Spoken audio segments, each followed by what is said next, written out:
Welcome back to my channel. আমি সানি নিয়ে চলে এসেছি একটা ছোটো bike ride India to Nepal. তো চলুন, আমরা এখন এই মুহূর্তে আছি আপনার পশ্চিমবাংলা এবং বিহারের গলগলিয়া আর নেপাল বর্ডারে। তো আমরা এখন বর্ডারটা ক্রস করব।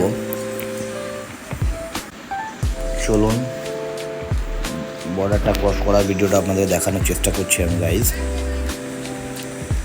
এই যে ব্রিজটা দেখতে পাচ্ছেন বা পুলটা দেখতে পাচ্ছেন, এটাকে বলছে মেছি ব্রিজ। এই নদীটার নাম হচ্ছে মেছি, আর এটা অবস্থিত হচ্ছে নেপালের ঝাপা ডিস্ট্রিক্ট ভদ্রপুরের কাছে। বর্ডার ক্রস করলে আমরা পাবো সর্বপ্রথম ভদ্রপুর। তো যাই হোক, প্রথমে এখানে চেকপোস্টে আমাদের চেকিং করিয়ে নিতে হবে, আমাদের ডকুমেন্ট সাবমিট করতে হবে বা শো করতে হবে, তবে আমরা ভেতরে প্রবেশ করতে পারবো। ক্যামেরা করা অ্যালাউ নেই, তার জন্য এই জায়গাটা আপনাকে দেখাতে পারছি ঠিক মতো। তো আমি আগে আমার ডকুমেন্টসগুলোকে দেখিয়ে নিই, দেখানোর পর আমি আপনাদেরকে ব্রিজটা পার করে দেখাবো। তো ডকুমেন্টস দেখানো হয়ে গেছে, তো আমি এখন ব্রিজ দিয়ে যাচ্ছি। আর এইদিকে টোটো দাঁড়িয়েছে দেখতে পাচ্ছেন। তো এই যে ব্রিজটা, যে নদীর ওপরে এই ব্রিজটা বানানো হয়েছে সেটাকে বলছে মেছি নদী। তো এই মেছি নদীটা ক্রস করলে আমরা প্রবেশ করে যাব নেপালের ভদ্রপুর। ঝাপা ডিস্ট্রিক্টের মধ্যে পড়ে ভদ্রপুর। তো যখনই আমরা ওই ভদ্রপুর ঢোকার মুখে আমাদের একটা চেকপোস্ট পড়বে, সেখানে গিয়ে আমাদের সর্বপ্রথম যে আমাদের এখানকার নেপালে বলে ভানসাল বা বাইকের একটা পারমিট আমাদের কাটাতে হবে। কারণ আমি ইন্ডিয়ান বাইক নিয়ে যখন নেপালের মধ্যে ঘোরাঘুরি করব, সেটা আমার পারমিট না থাকলে সেটা আনলিগেল হয়ে, সেটাতে আমার বাইকটাকে ওরা আটকে নিতে পারে। তো তাই রিস্ক নিয়ে লাভ নেই। তো সর্বপ্রথম গিয়ে ভানসালটা কাটিনি। এই যে দেখতে পাচ্ছেন যে চেকপোস্টে আমাদেরকে দাঁড়াতে হবে। দাঁড়িয়ে এই বাঁ দিকে বিল্ডিং দেখলেন, আমরা এখানে দাঁড়িয়ে যাব। দেখুন, আমি ডান দিকে দেখানোর চেষ্টা করছি একটা ছোট্ট পাড়া অফিস, সেটা হচ্ছে ভানসাল অফিস। এখানে ভানসালটা কাটাতে হবে। আর বাঁ দিকে অফিসটা দেখেন, এটা হচ্ছে কাস্টম অফিস। আর আমরা এখন নেপালের মধ্যে প্রবেশ করে গেছি। তো যাই হোক, ভানসালটা আমার কাটানো হয়ে গেছে। আমি এখন ভদ্রপুরের দিকে যাব। তো আপনারা দেখতে থাকুন। Welcome to Nepal. তো আমরা ভদ্রপুরের রাস্তায় বেরিয়েছি এখন। ঝাপা ডিস্ট্রিক্টের মধ্যে ভদ্রপুর পড়ছে। তো এখানে আপনারা একটা ছোট্ট মার্কেট দেখতে পাবেন, ভদ্রপুর মার্কেট। এই জায়গাটায় আমার প্রচুর ইতিহাস জড়িয়ে আছে, সময় হলে আপনাদের সাথে শেয়ার করব অবশ্যই। কারণ এখানে আমি অনেকবারই এসেছি, তখন হয়তো ব্রিজটা ছিল না, তখন নৌকা দিয়ে নদী পারাপার করতে হতো। তো আমি নৌকা দিয়েও নদী পারাপার করে এসেছি। এই যে ছোট্ট পাড়া যে মার্কেট, এটা হচ্ছে ভদ্রপুর মার্কেট। তো অনেক ভিডিওটা বড় হয়ে বলে তাই ভিডিওটা টেনে নিলাম। এরপর আমরা এখন যাব এই ঝাপা ডিস্ট্রিক্টে একটা এয়ারপোর্ট আছে, যেটাকে বলছে চন্দাগাড়ি এয়ারপোর্ট। তো আমরা ভদ্রপুর ছেড়ে বেরিয়ে গেলাম চন্দাগাড়ির দিকে। ডান দিক বাঁ দিক দেখতেই পাচ্ছেন নেপালের বাড়িঘরগুলো, রাস্তাঘাটগুলো দেখতে পাচ্ছেন। তো চলুন, আপনাদেরকে আমি এয়ারপোর্টের দিকে নিয়ে যাওয়াই। আপনারা এয়ারপোর্টটা হয়তো ভেতরে ঢুকে দেখাতে পারবো না আপনাদেরকে, তবে আমি রাস্তা থেকে আপনাদেরকে দেখানোর চেষ্টা করব। এইসব বাড়িঘরগুলো দেখছেন নেপালের, এইসব নেপালের বাড়িঘরগুলো এখন আপনার সব পাকা হচ্ছে। আগে কিন্তু এগুলো তো সব কাঠের বাড়ি থাকতো। তো যাই হোক, আমার ভিডিও কেমন লাগছে অবশ্যই কমেন্ট করে জানাবেন। আর এখনও যারা লাইক করেননি তারা লাইক করে দিন, আর আমার চ্যানেলকে সাবস্ক্রাইব অবশ্যই করে নিন। আর পাশে থাকার জন্য আপনাদের ধন্যবাদ, যে আপনারা আমার ভিডিও দেখছেন বা এত ভালোবাসা দিচ্ছেন, তার জন্য আপনাদেরকে অসংখ্য অসংখ্য ধন্যবাদ। তো আমরা এখন চন্দাগাড়ির দিকে এগোচ্ছি। দেখুন, সামনে গিয়ে আমরা ডান দিকে টার্ন নেব, আর ডান দিকে টার্ন নিলেই আর আমার সর্বপ্রথম ডান দিকে টানের পরে আপনার বাঁ হাতে দেখতে পাবেন সেটা হচ্ছে এসপি অফিস। ডান দিকে টানের পর বাঁ হাতে যেটা দেখলেন সেটা হচ্ছে এসপি অফিস। আর ঠিক এসপি অফিসটা একটু ক্রস করার পরেই আপনারা দেখতে পাবেন নেপালের যে আপনার ঝাপা ডিস্ট্রিক্টের যে এয়ারপোর্ট চান্দাগাড়িতে, সেই এয়ারপোর্টটা, এটা হচ্ছে এয়ারপোর্ট। ডান দিকে এগুলো হোটেল, বাঁ দিকে দেখুন এটা হচ্ছে এয়ারপোর্টের গেট, এটা হচ্ছে চান্দাগাড়ি এয়ারপোর্ট। আর বাকি সমস্ত আপনারা যেগুলোই দেখছেন ডান দিকে, এগুলো হচ্ছে তো হোটেল, এখানে আপনারা স্টে করতে পারেন, এখানে খাওয়া দাওয়া করতে পারেন। তো যাক, আমরা চান্দাগাড়িটা ঘুরে নিলাম।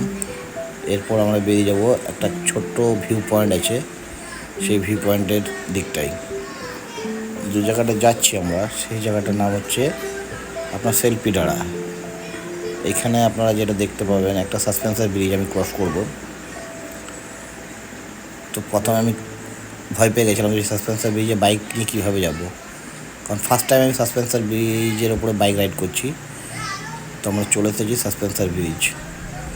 তো সাসপেন্সার ব্রিজটা ক্রস করে আমরা একটা জঙ্গল পাবো, সেই জঙ্গলের দিকে আমরা যেতে হবে।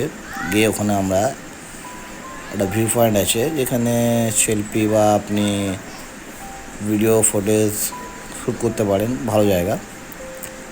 তো ব্রিজটা ক্রস করার পর এটা হচ্ছে গভীর জঙ্গলের মাঝে, ঝাপা ডিস্ট্রিক্টেই পড়ছে এটা, কিন্তু গভীর জঙ্গলের মাঝে। তো আপনাদেরকে আমি দেখানোর চেষ্টা করছি, তো আপনারা দেখতে থাকুন।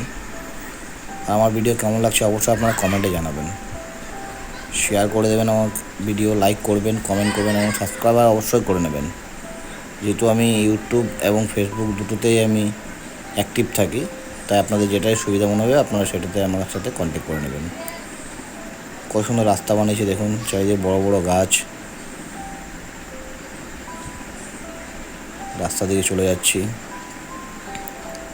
তো এখানে মজার জিনিস, এই জঙ্গলে আপনি কিছু পান না পান, আপনাকে আমি বাঁদর দেখিয়ে দিতে পারবো। এখানে বাঁদর দেখতে পাবেন আপনি। আমরা এই দেখুন একটা বাঁদর বসে আছে, এই দেখুন। তো এখানে ছোট ছোট দুটো দোকান আছে, যেখানে আপনারা টিফিন করে নিতে পারেন। টিফিন করার পর আপনারা ঘুরতে পারেন। তো চলুন আমরা আগে টিফিন করে নিলাম, তারপরে এখানে একটু বাঁদরদের সাথে ক্যামেরাবন্দি করে নিলাম। বাঁদরদের দেখুন গাছের মধ্যে কীভাবে একটা বাঁদর বসে আছে দেখুন। তো যাই হোক, এরপর একটু লেকটা দেখে নেব কিছু। তো চলুন লেকটা দেখে ঘোরা যাক।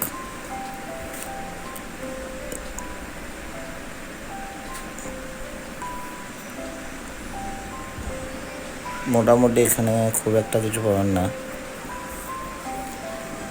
তো টিফিন করা হয়ে গেছে, লেকটার দিকে নামছি সিঁড়ি দিয়ে।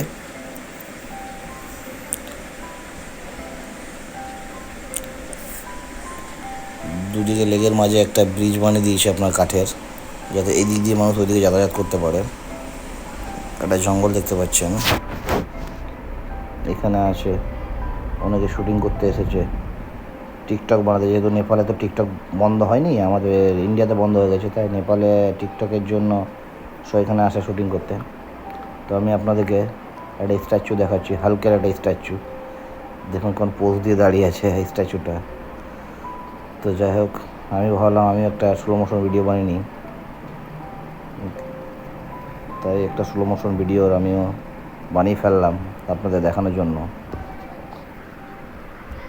তো এইখানকার পর আমি এটা ছেড়ে দিয়ে চলে যাবো হোটেলের দিকে। হোটেলের দিকে গিয়ে কিছু খাওয়া দাওয়া করবো। তো স্লো মোশন ভিডিওটা কেমন লাগছে বা কেমন হয়েছে অবশ্যই কমেন্ট করে জানাবেন। আর আমার ভিডিও কোথা থেকে দেখছেন আপনারা অবশ্যই আমাকে জানাবেন। তো চলুন এখান থেকে বেরিয়ে যাই। চলুন হোটেলে ভিউটা দেখাচ্ছি আপনাদেরকে। দেখুন নদী বয়ে যাচ্ছে, আমরা হিল স্টেশনের মধ্যে আছি, আমরা হিল স্টেশন পৌঁছে গেছি। তো এই হচ্ছে আপনার নদী, বিল্ডিং, পাহাড় সব মিলিয়ে ভিউ। তো আপনাদের কেমন লাগছে অবশ্যই কমেন্ট করে জানাবেন। আর আমার ভিডিও ভালো লাগলে অবশ্যই লাইক কমেন্ট এবং শেয়ার করে দেবেন, সাবস্ক্রাইব অবশ্যই করে নেবেন। চলে এলাম আমরা ওয়াটারফলে। ওয়াটারফলে এসে আপনাদের ওয়াটারফলটা দেখাচ্ছি, এবং আমি যে বাইকটা নিয়ে রাইডে গেছিলাম সেই বাইকটা আপনাদের দেখানোর আমি চেষ্টা করছি। আপনারা দেখতে থাকুন, আমার বাইকটাও আপনারা দেখতে পাবেন। তো আমার শখের বাইক, আমার শখের সঙ্গী স্ক্যাম, হিমালয়া স্ক্যাম। তো আপনাদেরকে আমার ভিডিও কেমন লাগছে অবশ্যই জানাবেন, ওয়াটারফলটা দেখে নেন। আর আমার ভিডিও আপনাদের কেমন লাগছে কমেন্ট করে অবশ্যই জানাবেন, সাপোর্ট করবেন। আমার ভিডিও দেখার জন্য আপনাদের অসংখ্য অসংখ্য ধন্যবাদ। এইভাবে পাশে থেকে সাপোর্ট করুন যাতে আমি আরও ভালো ভালো ভিডিও বানাতে পারি। তো আপনারা অবশ্যই আমার ভিডিও শেয়ার করবেন, লাইক করবেন, কমেন্ট করবেন, সাবস্ক্রাইবার অবশ্যই করে নিন আমার চ্যানেলকে। ধন্যবাদ। আবার আপনাদের সাথে দেখা হবে পরবর্তী নেক্সট ভিডিওতে।